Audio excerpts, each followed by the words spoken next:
vous rentrez, vous sortez en même temps. Vous ne voulez pas rester avec nous comment?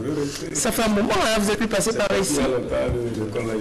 Le décor a changé. Monsieur Pantétiologue, moniteur d'auto-école, en studio avec nous pour parler de code de la route et des manifestations publiques. Bonjour, Jean-Marie, comment vous allez? Je vais bien, bonjour. Cette période électorale commence des manifestations publiques avec d'importantes caravanes qui perturbent vraiment la circulation à Lomé et dans les villes de l'intérieur du pays. Et nous avons sur ce plateau M. Tchalogué Panté Sofiane pour nous dire ce qu'il faut faire pour que ces caravanes ne perturbent plus la circulation dans notre pays. Merci beaucoup pour cette émission. Vous savez, quand il y a des élections, en période d'élection, il y a ces caravanes qui s'organisent selon les partis politiques. Et peut-être que le problème, c'est qu'à l'état-major, on n'a pas eu à sensibiliser les gens. L'état-major des différents partis. On devait nécessairement dire, voilà, ce que nous voulons faire, ça ne peut pas empiéter sur les règles prescrites pour la circulation routière. Ah oui, est-ce que ça c'est pas une situation exceptionnelle? C'est une situation exceptionnelle. Oui. Mais néanmoins, on devait sensibiliser, pour donner la culture aux gens que vous avez la possibilité de faire tout ce que vous voulez, mais seulement, lorsqu'il y a ceci, n'allez pas, ne débordez pas les lois qui existent en réalité. Monsieur Panté, dites-nous, les manifestations publiques sont-elles des restrictions au code de la route? Parce qu'on voit actuellement le bazar qui est actuellement le avec des émigrants avec les pieds pratiquement en l'air. Il y a des images que vous verrez bientôt. Sans casque. Sans casque d'ailleurs. Parce que quand ils sont dans les caravanes, les casques, des effigies, les casquettes des partis politiques. Et le comble du comble, c'est les affiches qui sont appuyées sur les panneaux de signalisation. Ils mettent affiches comme ça, le panneau disparaît. Voilà, le panneau disparaît. Oui, c'est ce que je dis. C'est-à-dire, quand il y a une situation pareille en période d'élection, il y a des excitations des membres de ces partis politiques. C'est-à-dire, les gens croient tout faire facilement. Cette période-là ne peut pas enfreindre aux règles prescrites pour la circulation routière. Parce que la République demeure la République. La République demeure toujours. Ceux qui sont en campagne, nous ne sommes pas en campagne, nous sommes venus pour des émissions. Nous devons circuler librement pour venir parler aux gens. Nous devons aller continuer l'État. C'est une continuité. Bon, ceux qui sont sur le terrain en train de faire la campagne, ils ne doivent pas nécessairement, quelle que soit la joie qui les anime, et empêcher, obstruer la circulation pour que la circulation ne soit pas fluide, pour que les gens puissent marcher. Oui, mais en attendant, avant d'aborder l'aspect d'obstruction, tout ça, est-ce que ça va être pratique quand même qu'ils soient en caravane et puis qu'ils soient tous en casque? Peut-être que c'est des casques à l'effigie de leur candidat, ça serait bien. Mais bon s'ils sont sans casque ensemble, en convoi, en caravane, en même temps, ça pose un problème. Bon, ça doit poser problème parce que dans les caravanes, on ne peut pas échapper les accidents de la route, puisqu'on a dit le casque protège le conducteur, la tête du conducteur en cas d'accident. Bon, c'est là le moment où les gens sont super excités. Et comment? Puisqu'ils sont en joie, ils sont en train de vouloir faire ils veulent se faire remarquer. Quand ils passent là, il faut que tout le monde les remarque. C'est ça même la chose. Oui, c'est ce que j'ai dit, c'est l'éducation. C'est l'éducation. On doit sensibiliser les gens. Voilà le travail que nous voulons faire. Nous avons 14 jours pour le faire. Donc nous savons que nous ne pouvons pas, parce que tous ceux qui sont en train de faire la campagne aujourd'hui, qu'est-ce qu'ils veulent? Ils veulent que demain, ils dirigent le pays. Mais quand vous allez diriger le pays, il ne faut pas mettre devant le désordre. Donc normalement, tous ceux qui devaient, dans les pré-campagnes, on doit commencer par, comme je l'ai vu à la télé ces derniers temps avec les ministres. Donc on devait sensibiliser, dire aux gens, voilà l'objectif pour lequel nous voulons ces élections, que ça soit ceci, cela. Que nous me disent que l'autre n'est rien, qu'il y a des accrochages, que ça gâte, ça sorte de la ligne droite de l'image que nous devons avoir. Mais par rapport aux panneaux sur lesquels on affiche des affiches, on peut les décoller.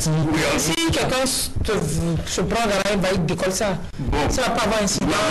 Normalement, on n'a pas le droit de décoller. Mais non, bah, on a le droit d'afficher. Non, je vais développer. Maintenant, comment on fait? Maintenant, c'est la mairie qui devait prévoir les endroits où nécessairement on doit afficher les affiches.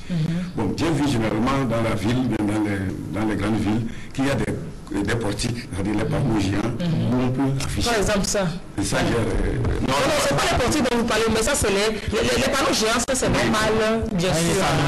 Ça, là, c'est interdit de... Ça, là, même, ben, se fait voir. Je vous dis qu'il y a un panneau de signalisation, même là, c'est peut-être de licence giratoire. Ce n'est pas conseillé de le faire. Oh, mais ça cache ce qui est sur le panneau. Oui, ce sont des erreurs. Mais ce que je sais, c'est que... C'est pas un cas isolé, c'est pas des cas isolés, mais la mairie, vous dites que l'individu ne peut pas aller enlever l'affiche. Oui. Qui enlève l'affiche? Bon, ça là, c'est un cache-pas, mais bon, qui devrait enlever cette affiche? C'est ce que j'ai dit. J'ai suivi, quand j'ai suivi les émissions au niveau de... Lorsque la CENI est en train de sensibiliser, donc j'avais écouté des émissions pour les affiches. Il y a des gens même qui ne veulent même pas qu'on affiche sur leur mur. Ah oui, bien sûr. Bon, maintenant, quand ça devient des affiches, on appose des affiches sur les signalisations routières. Moi, j'ai dit, la mairie, puisque c'est la mairie qui s'occupe de la propriété, de l'implantation, de la régularité des panneaux de signalisation. Donc, normalement, il devait avoir une cellule qui est chargée de faire le suivi. Voilà, se promener, voir si sur les signalisations routières, on a apposé des affiches qui ne donnera plus l'image ou bien l'esprit du message que porte le panneau. C'est la mairie qui devait s'en charger. Mais non. À part cet aspect pédagogique, y a-t-il des sanctions? Parce que vous savez que vous apprenez quelque chose à quelqu'un, vous lui dites n'affichez pas là, circulez comme ça, les caravanes doivent aller à telle vitesse, mais y a-t-il des sanctions? Bon, c'est ce que j'ai dit. Si moi je me porte garant, je dis bon, on a affiché, on a posé l'affiche d'un parti politique. Non, c'est pas une grande parti, hein. C'est pas une sorte de parti. Quel que soit le parti, qu'on la pose affiche sur un panneau. Oui, c'est interdit. Oui, bien sûr. Donc si quelqu'un le fait, normalement on doit l'interpeller. Pour dire, bon voilà monsieur, il y a des endroits qui sont aménagés pour poser les affiches. Donc, on suppose qu'on ne voit pas celui qui a affiché, donc on peut s'adresser au parti en question. Non, bon, peut-être à la mairie, puisque j'ai dit... Même... Non, c'est la mairie qui s'adresse, non? C'est la mairie qui s'adresse au parti en question pour dire, on voit trop vos affiches là, collées sur des panneaux, et puis c'est pas l'appareil d'un seul parti, il y a tous les partis le font. Hein. Ça, c'est entre autres ça. C'est ce que j'ai dit. Donc, à la base, c'est ce que j'avais dit, à la base, au niveau des partis politiques.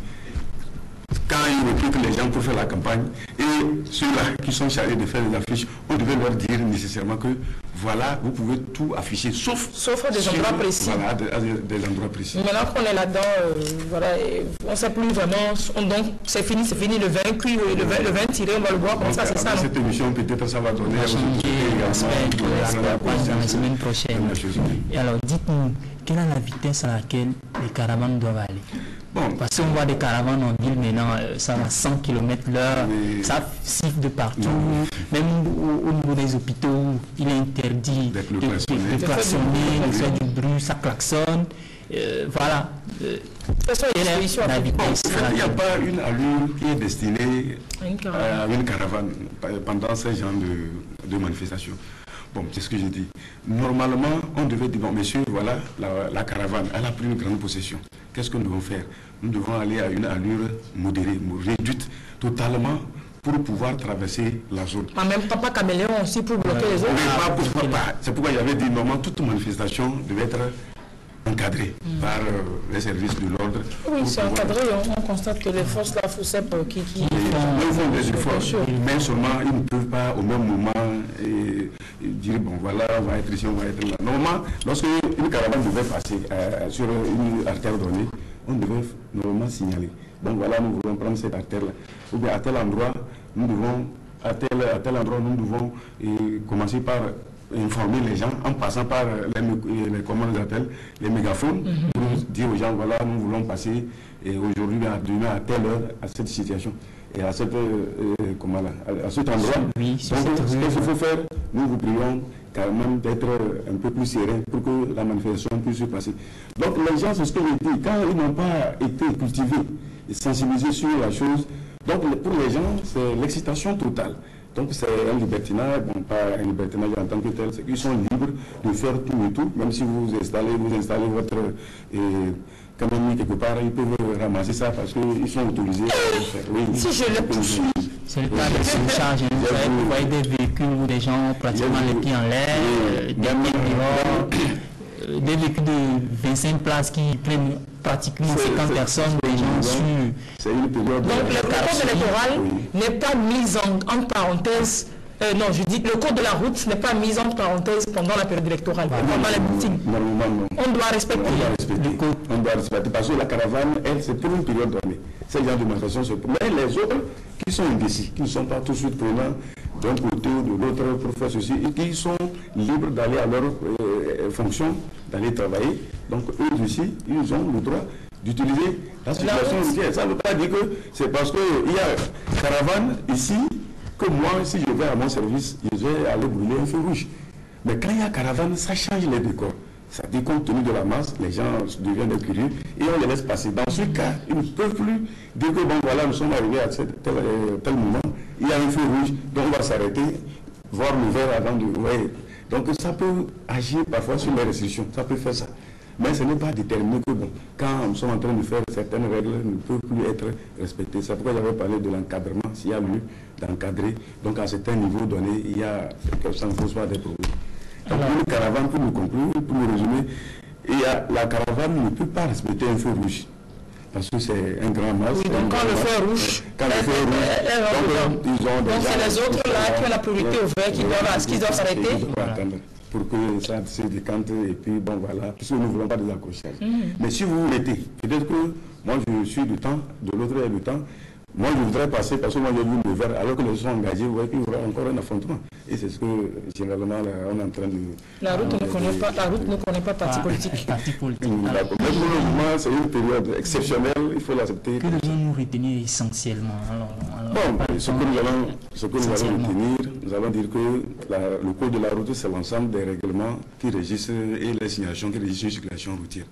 Mais quelle que soit la période dans laquelle nous sommes, quelles que soient les manifestations que nous voulons faire, nous devons avoir un esprit qu'il faut respecter le code de la route pour que ça ne donne pas ça ne crée pas des obstructions pour ceux qui ont d'autres chats à fouetter ailleurs.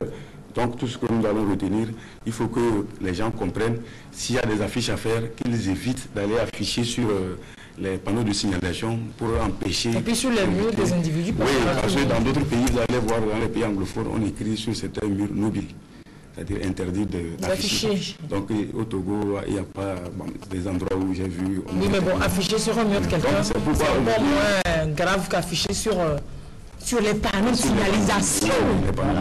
Mais il laisse de plan qu'on affiche sur les feux tricolores. Comme ça, on va mettre le truc sur les trois feux, comme ça, on ne saura même pas si c'est rouge, ou c'est vert, c'est jaune. C'est une grave erreur. C'est une grave erreur. Oui, donc ce que je dis, donc à l'avenir, je crois que les autorités... À l'avenir, on a encore une semaine de campagne, ils peuvent retirer.